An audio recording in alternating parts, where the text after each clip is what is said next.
Welcome to this week's edition of You Opt to Know, the Daily Orange's opinion section podcast. I'm assistant editorial editor Michael Sessa, and this week we're joined by our business columnist, Santiago Hernandez.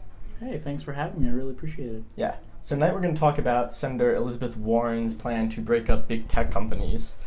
So tell us what the components of that plan look like and why she's pushing so hard to get them passed. Sure. So Senator Elizabeth Warren, she's scared of tech companies because she thinks that they've grown too big and too powerful, and that they've grown to have a lot of influence on the consumer and a lot of influence on politics. And so her plan is to essentially break up tech companies, and she wants to do so by specifically targeting companies that are above $25 billion in annual revenue, and that are also platform utilities. So an example of this is Apple. So Apple owns the Apple Store, but they also participate in the Apple Store. They have their own apps. And so she believes that this is an anti-competitive behavior and that this is harming competition because it's giving Apple, for example, an unfair advantage.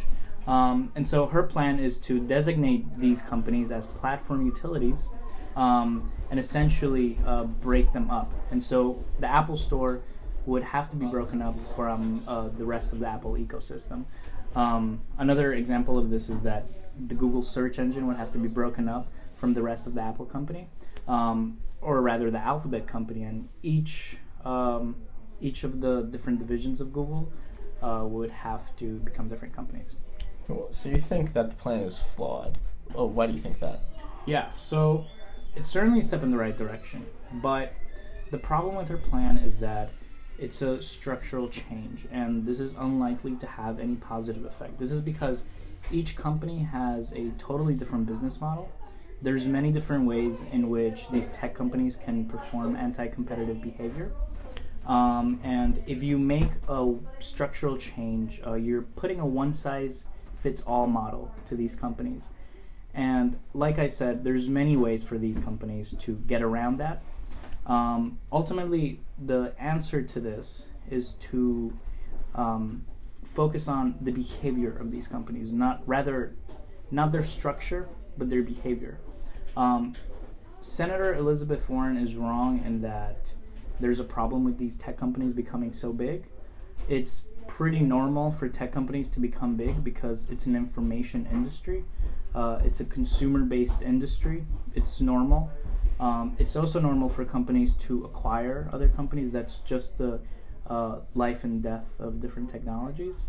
So rather than focusing on that and focusing on the structure, she has to focus on the specific behavior of each company. An example of this would be she should follow what the EU has been doing with Google. So Google has been found to perform anti-competitive behavior in the EU space. They have been found to promote their own products and give their own products an unfair advantage. They have been fined billions of dollars, and so far it's pretty much been proven that they've been doing this. Now the question is, why is the US not doing this same thing? I mean, they're doing the same exact actions in Europe as they are doing so here. So this is an example of focusing on behavioral change and focusing on stopping these companies from doing very specific actions. I think that's a much better route than applying a one-size-fits-all model and making a structural change that ultimately would not help. Cool. So what's the specific change that you might institute since you think the plan is a step in the right direction? Yeah. So the laws and regulations in the U.S. are very far behind. A monopoly from 100 years ago is totally different than a monopoly from today. But the laws are pretty much the same. There has to be a revamp on a lot of these laws and a lot of these regulations. The politicians and the government, without getting political, have to catch up with what's going on in the tech space. Ultimately, the goal would be to create new legislation that applies to these technology-based monopolies. And specifically referencing her plan, in order to improve it, like I said, you would have to focus on behavioral change. So you would have to be very specific about what can tech companies do and what they can't do. As specific as focusing on one company such as Google and then going to the next. Cool. Yeah. Well, thanks for joining us. And as always, if you have any comments, questions, or if you'd like to send us a letter to the editor, you can email us at opinion@dailyorange.com. We'll talk to you next week.